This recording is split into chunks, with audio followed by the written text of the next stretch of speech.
We've only just begun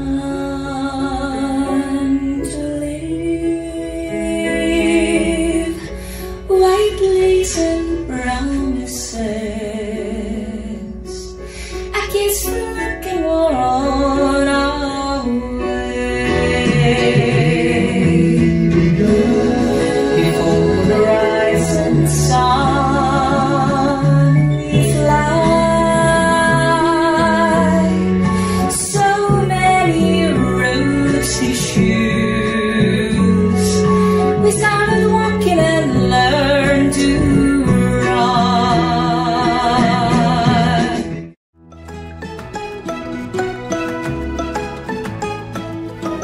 Hi Dreamers, this is Jerry Lee Salvador and welcome to the Pillow Talk where dreams get unplugged. Ang makakasama natin for today, isa po siyang grand winner, napakakulit niya po, and napaka-talented. Let's all welcome Jean Jordan! Hello po! Hello po sa inyo, mga supporters po ng The Pillow Talk. Yes, ang dreamers. Magandang gabi. Yes! Welcome! And welcome din sa'yo sa The Pillow Talk. Yes. So, ang pag-uusapan natin today ay ang life mo.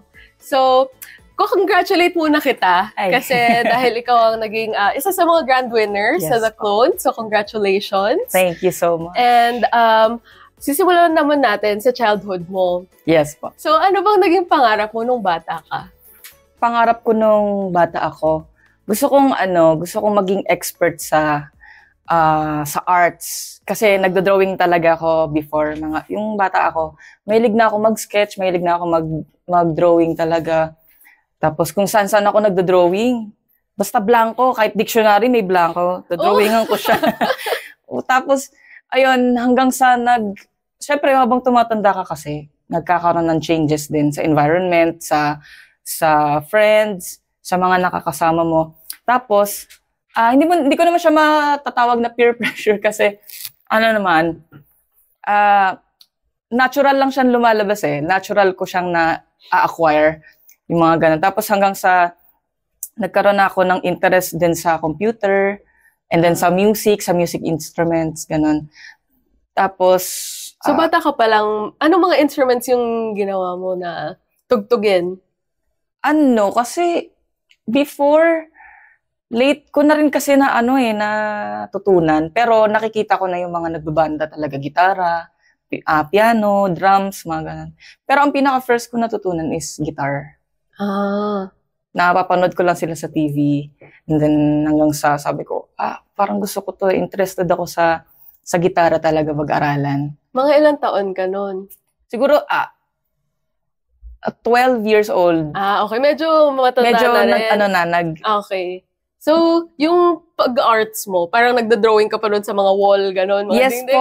Actually, kasi pinagsasabay ko kasi siya. Kasi di ba nung mga grade school ka pa lang, sobrang general ng mga inaaral sa arts. Music arts, di ba, MAPE, ganyan. Sobrang general niya.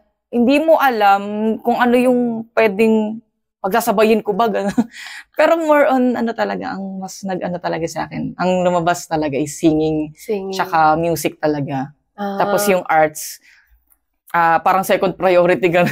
Okay. Ganun yung nangyari. Okay. Gets naman kasi parang yung mga na-experience natin sa buhay, nag-iiba-iba. Tapos, after nun, nung sa music na, nagtuloy-tuloy na yun hanggang sa nag-singing ka na, ganyan. Yes po. Shout out dun sa teacher ko, sa music teacher ko dyan, nanonood. Siya talaga yung, kasi, mahirap kasi pag bata ka di ba? Parang, natututo ka pa lang sa tono, medyo tone deaf pa. May kasi, hands-on kasi siya sa pagtuturo ng music. So, nai-hit mo ng notes agad, precise. So, shout out sa teacher ko. Yeah, shout out sa teacher. Sobrang, nalaking tulong talaga yung music education talaga. Pero sa bahay nyo din, kasi parang nung bata ka, di ba mga cassette tape yung uso nung time na yon. So, nung nasa bahay ka with your family, doon ba nagsimula din yung pagkakanta mo, pag-impersonate, ganyan? Oh, yes. Actually, malaking tulong yung both side ng family ko kasi yung family yung sa side ng mama ko, mga sila, mga musikero. Exposed ka na talaga. Tumutugtog sila gamit lang yung alam mo yung drums ng timba, yung mga galon, yung ano tawag doon, DIY, ganun siya. Tapos dito naman sa side ng father ko, mga amateurista, mga nag-amateur sa singing contest, mga ganun. Sumasali talaga sila. So, both families ng parents ko talaga is sobrang naka-influence din sa singing ko ngayon. Career, ganyan. So, it runs in the blood pala talaga. Kaya hindi naman din mapagkakaila na talagang nanalo, ganyan. Yes. Pero interesting din nga yung path din na parang tinahak mo. Kasi medyo iba yung impersonation sa kakanta, diba, ng mga ibang kanta na paggaya talaga ng boses. Pero so, going back sa family mo, di ba, maghiwalay sila? Like, hiwalay silang nung lumalaki kayo? Ay, opo. Broken family kami since 2005. Tapos on and off na sila after nun eh.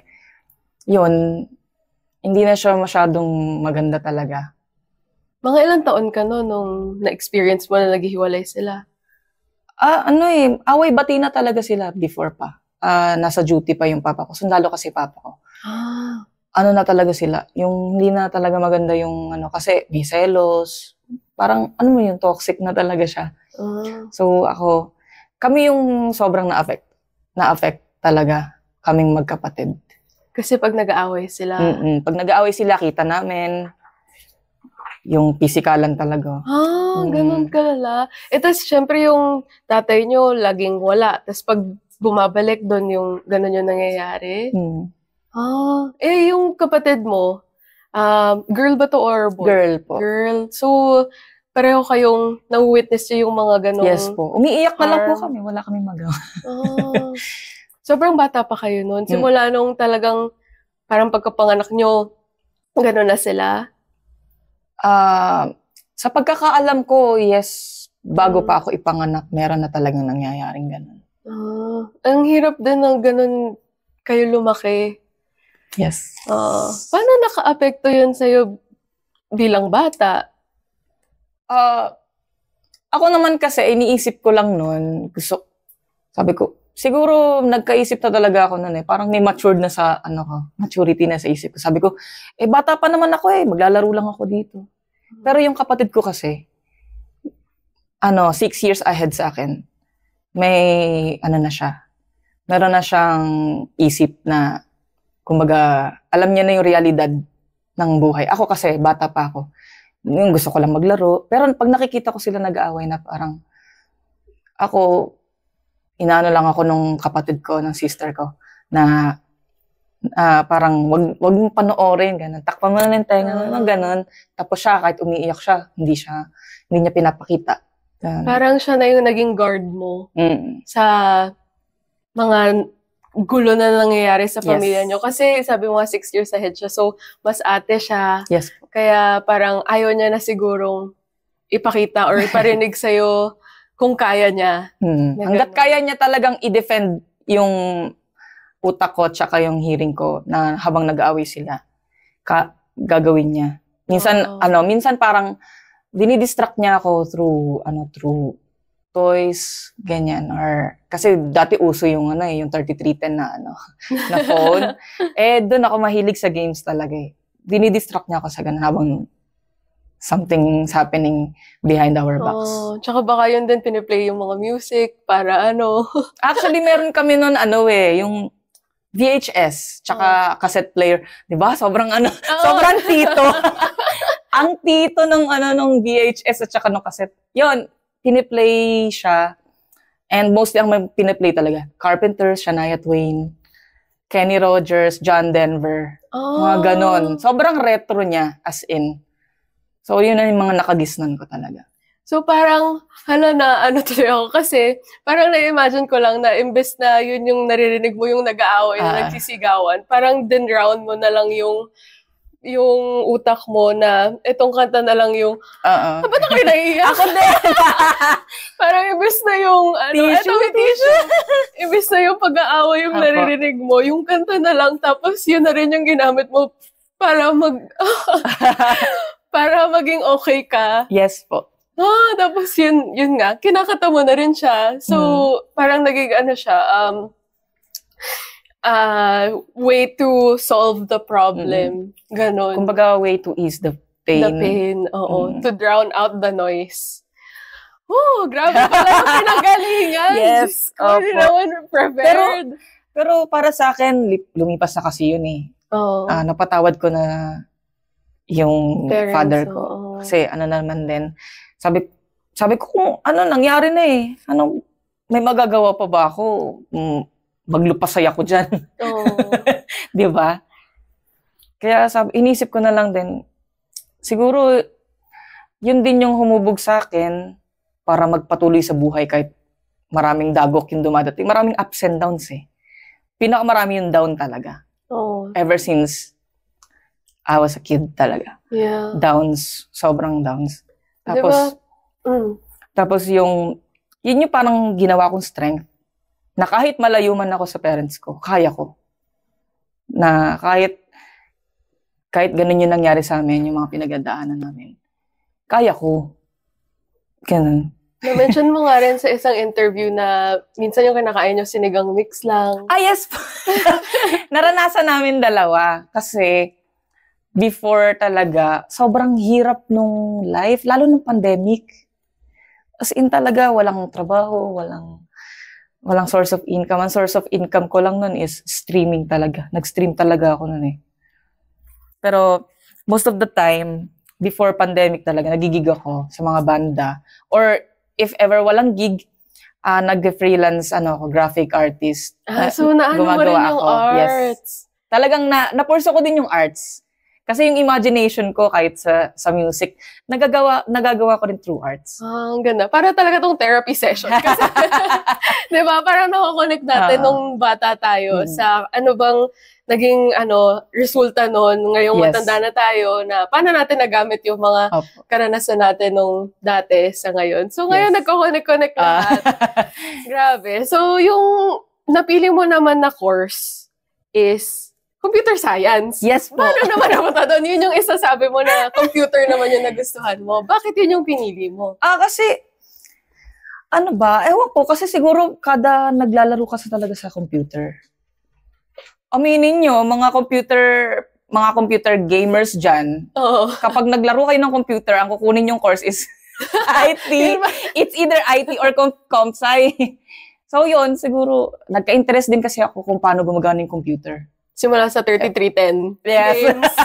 Doon napunta. 3310 upgraded to computer, di ba? Oo. Kasi yun talaga eh. Parang, kasi sa isip ko kasi, sabi ko, paano nilang nagagawa? Paano nilang napaprogram tong laro? Okay. Na-curious ka. Na-curious ako, ganun. Tapos, kung paano yung internet, paano ba palakasin, paano ba mga ganun, paano ba yung structure ng computer, kung paano yung structure, bakit siya gumagana, bakit sobrang liit ng structure, pero ang daming kayang gawin eh.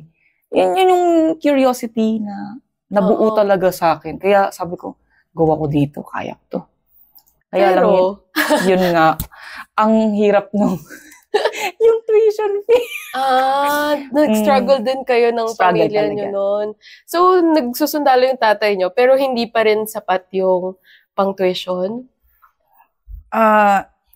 Hindi ko rin kasi alam kasi baka meron ding dahilan yung father ko kung bakit hindi rin kinaya. Kasi talaga, ganun talaga eh. May ganun talaga sa mga sundalo. Hindi ko rin sure kung yung papa ko lang makakasagot doon. Yeah. Kasi naman siya, ang pinili ko talagang course is yung kaya ng budget. Pero hindi, yun yung dahilan kung ba't hindi ka natuloy din. So hanggang first year ka nag-comp-sci, pero hindi natuloy dahil walang pang tuition. Yes. Pero nung time na nag-aaral ako sa umaga. Tumatakas ako sa gabi. Minsan gabing-gabi na ako umuwi kasi nagbabanda ako. May kasalanan ka din. Yes. Nagbanda ako nun before. Okay. Way back 2015. Kasi na yun eh. Sabi ko, kailangan ko kumuha ng experience talaga. Hindi lang pwede yung amateur eh. Nag-amateur na kasi ako before. Paano ba nag-start yung mga ganun nga? So, sa amateur mo na sa mga barangay-barangay, ganyan? Yes. Okay. Yes Paano ka po. nagsimula? Ano ba yung pinakauna mong sinalihan? Actually, yung pinaka-first, beginner's luck yun sa barangay Bagong Bayan, Taguig City. Wala pa talaga akong experience ever in front of audience. Naramdaman ko may stage fright ako, pero sabi ko adrenaline rush yung nangyari. Nagulat ako kasi, unang amateur singing contest ko yun, champion. Wow! Beginner's luck. Ganun Beginner's luck, nangyari. yes. Naalala mo pa kung ano yung kinanta mo noon? Teka nga, kalimutan ko. Mandy Moore yun. Wow! Mandy Moore, di ba? Diyos ko naman. Very Ipantatapat sa akin ang mga kalaban ko, Aegis, Whitney Houston. Nakalimutan ko yung isa. Pang-birit talaga. Birit talaga. Tapos ako, Mandy Moore. Pero, ikaw nag-champion. Yes. Hindi ko rin lubos maisip. Sabi ko, nag-champion Mandy Moore. Malay mo Ayun, naalala ko na Only Hope. Only Hope. Ang ganda nga niyan. Siguro, I poured a lot of emotions din kasi. Baka, oo. Doon sila doon sila nabighani. Yes! Word, babighani. Baka nga, I mean, for sure may dahilan kung ba't ikaw nag-champion. Baka sobrang ganda ng pagkakanta mo with the emotions nga. Yes. Baka yung iba talagang birit for the birit. Yes po. Hindi natin sure, basta bahala na yung judges doon. Pero ang ganda na, yun yung, yung mga simula mo. Gusto mo, Mandy Moore level. Tapos, hindi ka ba nag-impersonate noon? Kailan mo naisip na simulan mag-impersonate? Actually, wala sa vocabulary ko yun, mag-impersonate. Kasi gusto ko, lumabas yung totoong boses ko. Hinahanap ko siya. Wow, hinahanap.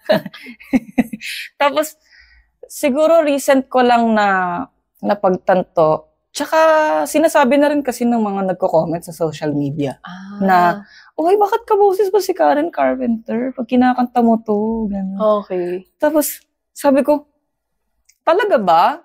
Talaga ba na boses ko ba talaga? Sabi ko, sige nga, try ko nga kantahin. Kinanta ko siya isang beses sa isang event. Bar. Okay. Para siyang event, ganun. Ni-record siya, and then, boom! Sabi ko, ha? Nagulat ako kasi yung views, umakyat ng 500K, wow. 1 million, 1.5 million, 2 million. Ewan ko, still counting pa rin yata ngayon. Tapos, ngayon, nagulat ako, hinahanap na ako ng yung mga manager, mga ganun. Wow, kasi parang ang galing, hindi mo siya inisip talaga. Ginawa mo lang yung best mo. Yes. Yung talent mo, pinakita mo lang. Tapos, ayun, parang kusa lang na nangyari. Kusa lang na nangyari. Oo. So, dahil din, actually, minsan nga din, hindi natin alam yung social media yung nagsasabi kung saan nga ba tayo magaling, saan nga ba tayo dapat. Parang yung minsan, pulso. Oo, kasi parang nakikita na nila kung saan nga ba okay. So, yung dati, ina-impersonate mo parang mga Shania Twain pa, diba? Ganon. Regine Velasquez ka pa, ganon. Tapos yun, sabi ng mga tao, pinaka-swak sa'yo, Karen Carpenter. Tapos yun, simula nun, tinuloy-tuloy mo na. Nag-start yun, pinag-aralan ko talaga kung paano niya kantahin, word by word, syllable by syllable. Paano mo ginagawa? So, parang, kunyari, cassette tape pa ba? Or pinapakinggan mo, paano papakinggan, tapos ipopost mo ba muna? Tapos, paano yung naging way mo? Una, papakinggan ko siya ng buo. And then, tatry ko siyang kantahin ng buo din. In my own way. Tapos, i-compare ko siya. Kung ganito ba yun? Ganito ba yan? Ay, hindi. Ganito yung paano yung marami siyang ways marami siyang style. Yung style ng singing niya is sobrang distinct, unique. Alam mo yun, kaya nabansagan siyang ano ba yun? Hindi ko alam, nakalimutan ko na. Dito ilagay na lang natin. Dito na lang, dito. Pero yun, so nire-record mo yung boses mo? Yes. Okay. Opo. Tapos pina-play mo. Tapos parang ano ba yung pagkakaiba? Tapos inuulit mo gano'n? Yes po. Paano yung mannerism? Ginagaya mo din ba? Yes, yung mannerism, like yung parang, yung sabi nga ni Sir Junji Marcelo, yung judge po namin. Shout out po. Yes, hello. Si Sir Junji Marcelo, yung yung mga nuances nga daw ni Karen Carpenter, yung tricycle, nagagaya ko din daw. Pati yung pronunciation ng words niya, nakukuha ko rin. Kasi talagang inaral ko siya from start to end.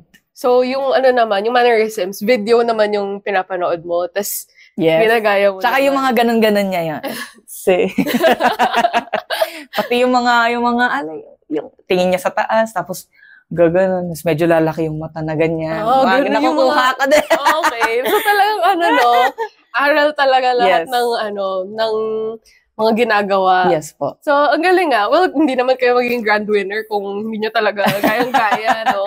Tsaka yun din yung thing. Dapat maganda rin yung boses mo talaga to begin with. So, yun talaga yung pinaka, ano ba yung tawag doon? Bare minimum. Yes, true. So, balik tayo dun sa nung nag-gig ka. So, hindi ka nakapagtapos dahil, yun nga, nagigig ka sa gabi. Financial problems din. Oo. So, halong ganon. Kaya ka din ba nagigig? Kasi gusto mong meron ka ding panggastos for school, ganyan, pang-commute.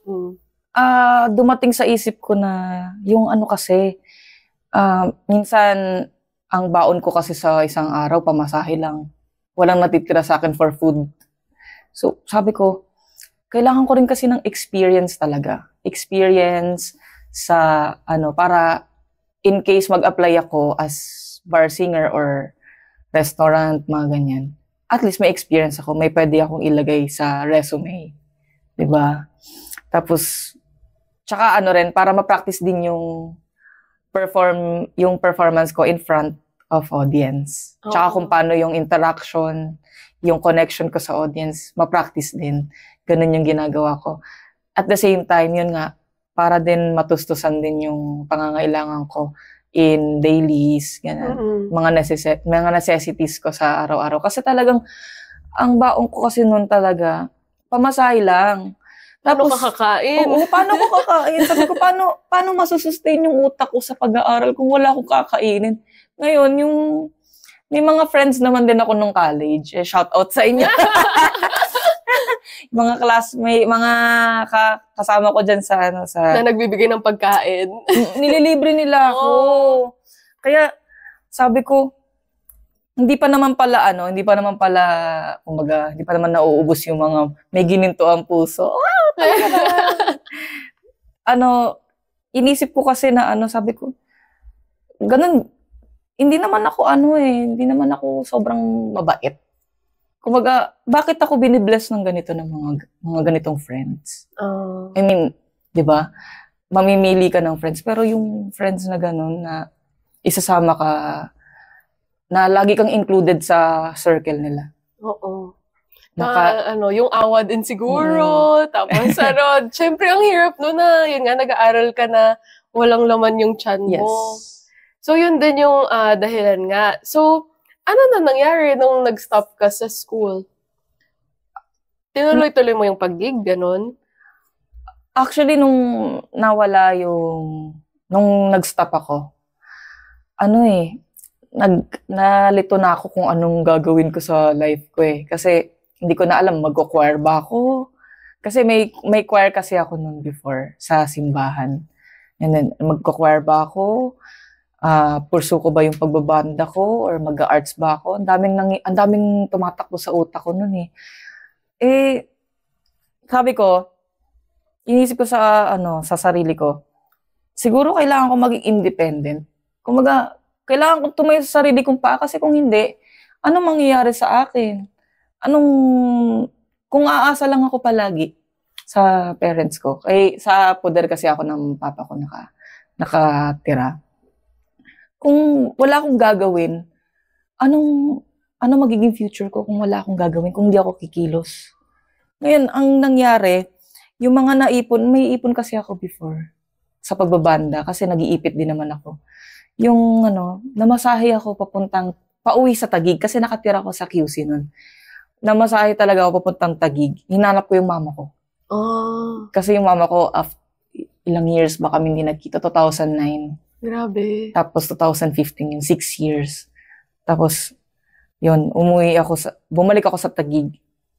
Unfortunately, wala dun yung mama ko. Hala. Nasa Bicol pala. Okay. Ngayon,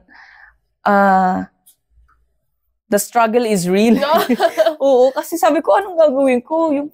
Yung pera ko, malapit na maubos. Hindi naman ako katulad ni Angelica eh. Ang pera natin, di basta-basta nauubos. Ako naubos nung time na yun. Sabi ko, So, hindi ka makakauwi ng Bicol? yes. Oh. Ang pamasahe sa Bicol, siguro, around that time, nasa around 500 to 600. Sabi ko, 200 na lang pera ko. Oh. Alam ko naman makisakay ako sa bus na wala ko pamasahe. Nag 1, 2, 3 ka na. Yeah. Mag 1, 2, 3 ka, mahalata ka. Alayo. Bus yun eh. Tapos, sabi ko, yung may mga kamag-anak naman din kasi ako sa Taguig. Tapos, sa awa nila sa akin, Nakitira. pinatira nila ako dun. Sabi, sige, dito ka muna tumira for the meantime. Tapos hanggang sa, meron akong pinsan na ini-sponsor yung pamasahe ko pauwi ng Bicol. Then doon nag-start yung nagbanda talaga ako. Sa Bicol? Yes. Okay. And even before, ang mga kinakanta ko, mga Air Supply, Journey, mga panlalaki talaga, mga birit na, like, Journey, di ba? Birit yun eh. Tapos, hanggang sa, sabi nila, try mo nga magpambabae. Pambabae na boses. Pambabae na song. Mga nire-request sa akin, Melissa Manchester, Shania Twain, Karen Carpenter, Dolly Parton, Wow. Ganyan. Tapos, sabi sa akin ng kabanda ko, kaya mo naman pala di kaya mo rin kantahin to. Nilabs nila ang isang buong list na puro pambabae. Sabi ko, sige, laban. Tapos ayun, hanggang sa gig sa Bicol, nasana yung boses ko. Ayan, ito yung kinalabasan. Puro pambabae na yung boses ko. Ang dami na nagkakamali sa akin. Tomboy ka ba? Lalaki ka ba? Tomboy ka? Ang dami nag-aaway sa social media. Ngayon, tapusin natin. Pwede ba natin pag-usapan yan? Ano nga ba ang sagot?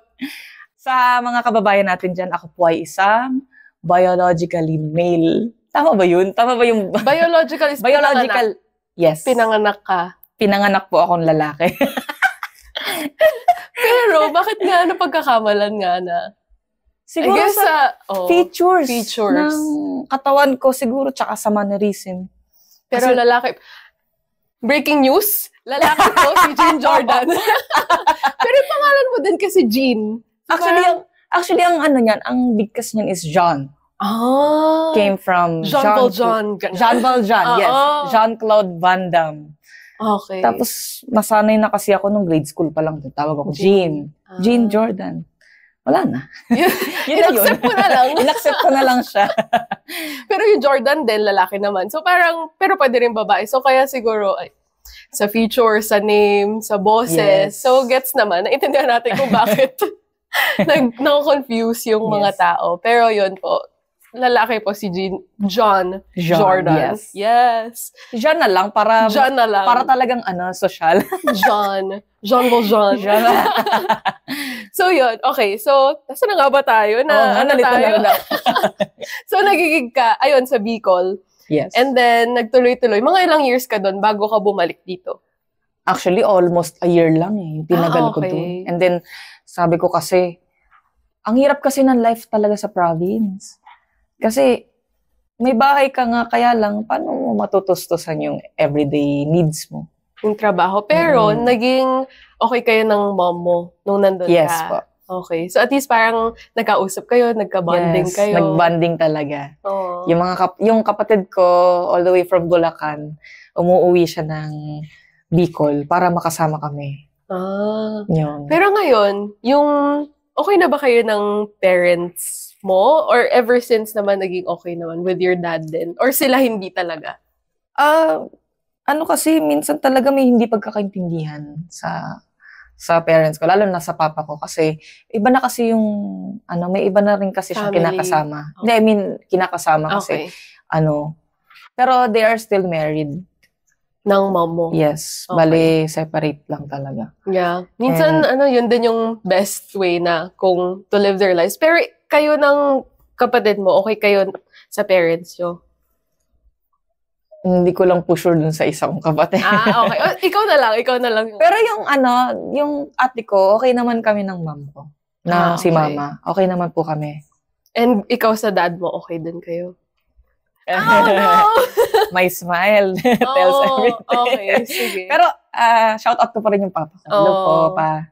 May love pa din. Pero baka may hindi mga pagkakaunawaan. So, pabayaan na po natin yun.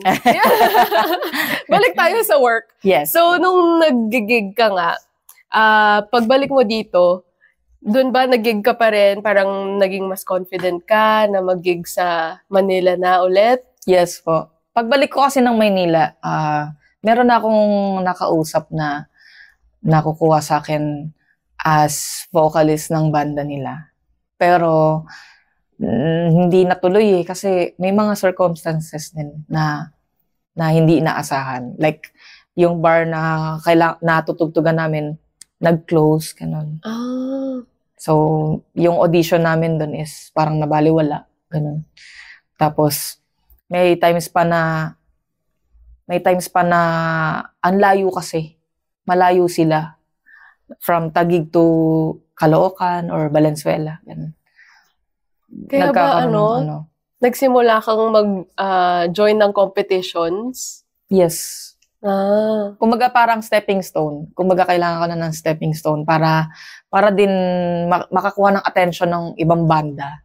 Na baka meron dyan mga bandang interested sa boses ko. Kasi di ba may mga ganun na pag napanood nila, uy, parang ganda ng boses niya, ang dami niyang kayang gawin. Kunin natin to. Oo. Yung exposure. Yes, ganyan. Exposure. Tapos,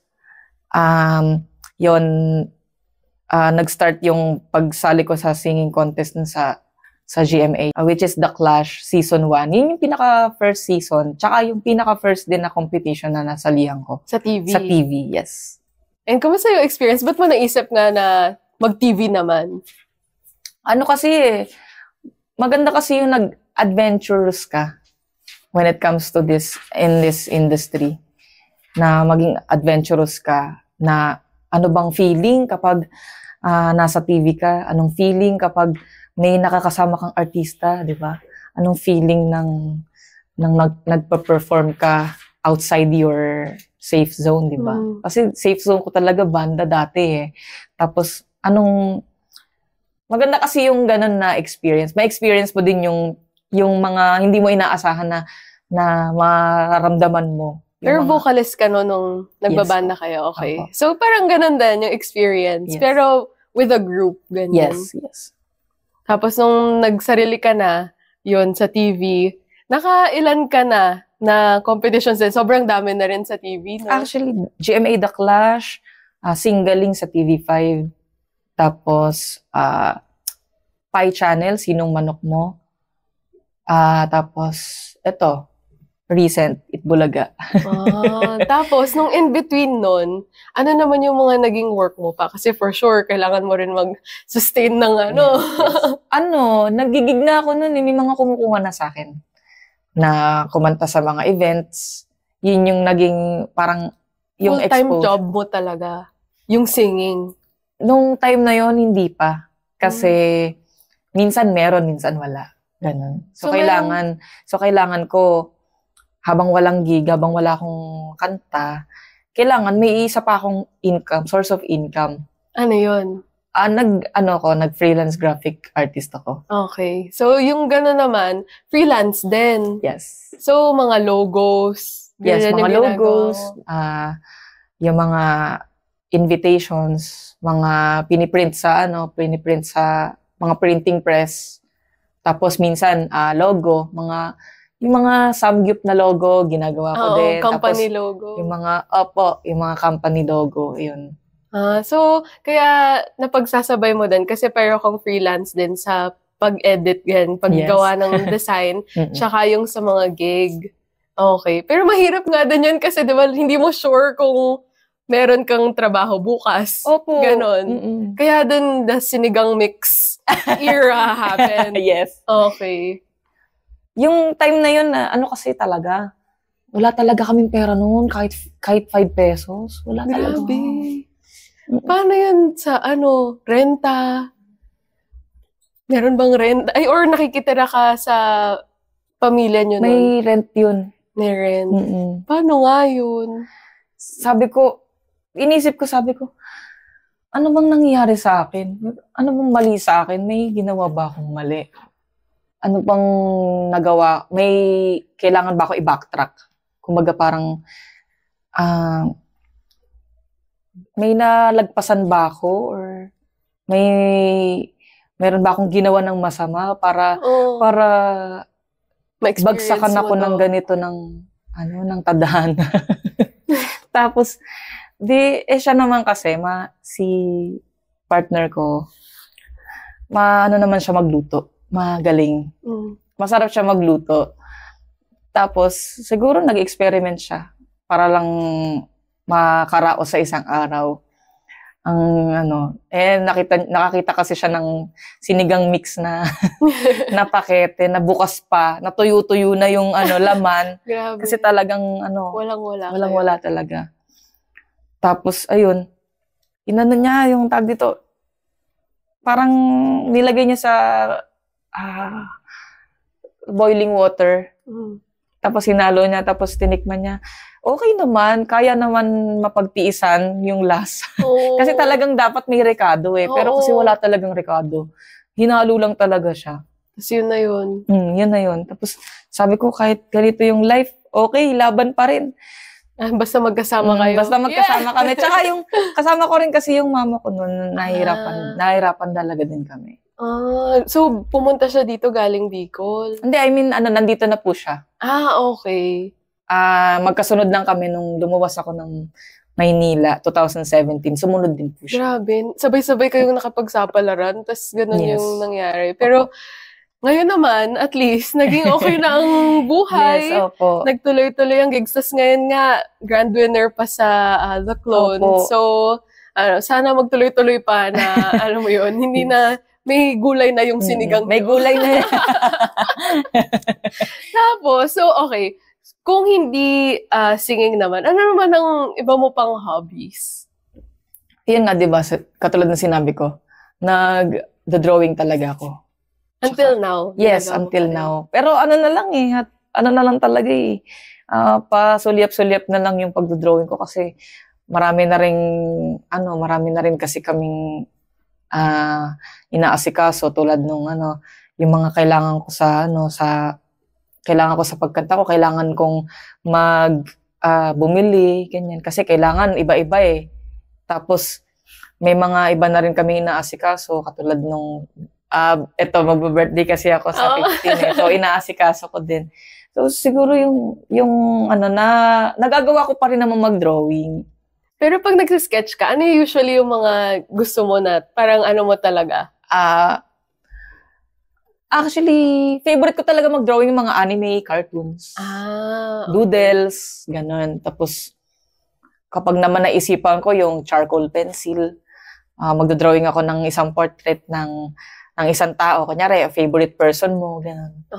Si Maine Mendoza. Wow! Kasi crush ko siya ever since. So talagang Itbulaga ka din napunta. Yes! So, ang saya. Diba, nung na-meet mo siya? Ay, iyak talaga ako noon. Sabi ko, pano ako ever since 2015. Kasi wala pa man Aldab. Diba? Wala pa mang Aldab. Fan mo na ako kasi napapanood ko na siya sa Dub Smash. Tapos, ayun. Idol talaga. Bago talaga pumutok yung Aldab, na niya ako, follower niya na ako. Kung may sketch ka ni Maine, pwede mong iregalo sa meron. Okay. Kaya lang, wala na yun, na kasi. Sayang. Pero naka-save siya sa Facebook ko, naka-upload siya. Pero hindi tapos. Baka pwedeng ipaprint lang ganyan. Yes. Tapos ibigay mo sa kanya. Or kaso wala na, busy ka na rin Pero, ayun. Fan din ako ni Maine. Sobrang funny nga din niya talaga. Pero ikaw, ano bang goals mo pa? So ngayon, nag-grand winner ka na. Ano pang goals mo in life? Personal muna. Personal goals? Gusto ko muna sanang gusto ko din kasi mag-travel. Gusto ko muna libutin yung buong Pilipinas. Actually, nakaka-libot na ako sa Mindanao. Kasi may kumukuha sa akin doon. Kumanta sa piyesta, sa birthday. Tapos, yun talaga yung pinaka-first din. Gusto ko din mag-travel. Gusto ko din maramdaman kung paano maging turista. Mga ganun. Tsaka madala yung pamilya mo, Yes. sa pag-travel. Ayun. Soon, sana. Pag, Yes, soon. may time na. Yes. Ano pa, yung sa ano naman, career-wise. Career-wise, gusto kong kumanta abroad. Hindi lang sa Pilipinas, kundi global icon. Yes. Sana soon. Kasi, Karen Carpenter, so international din siya. So, meron yung band na ginagaya naman yung Beatles. Tapos napapadala din sila abroad. So, hopefully, ma-achieve yan. So, good luck. Yes. What about for your family or for your future din na parang may plano ka bang magturo din ng singing or kung ano man? Ang plano ko kasi muna gusto ko din i-share. Yeah. Yung mga nalalaman ko din. Pero wala kasi ako experience sa mga vocal trainings, mga voice lesson. Wala kasi ako experience sa ganun. So siguro yung kung ano na lang yung stock knowledge ng utak. Inspiration. Yes, inspiration na lang. Inspire ko sila. I-share ko yun through teaching din. Gusto ko din silang turuan kung paano kumanta ng tama or kung paano yung way ko. Kung paano ko inaral. Yes. Diba? Yun nga, sharing your story din dito, inspiring others through your life, tsaka yung way mo na inaral mo din yung pag-impersonate mo. Yun na yun eh. So, yung advice mo naman, actually gusto ko tanong kung ano ma-advise mo sa mga tao na ginagamit din yung music as a way to relieve stress and yung problems. Parang gaano ba naging ka-inspirational ang music din para sa'yo? Kasi, talaga, yung music talaga kasi, yun yung, kung wala naman kasing music, hindi naman tatakbo yung mundo eh. Diba? Tsaka siguro yung music din yung takbuhan nating lahat kapag nalulungkot tayo.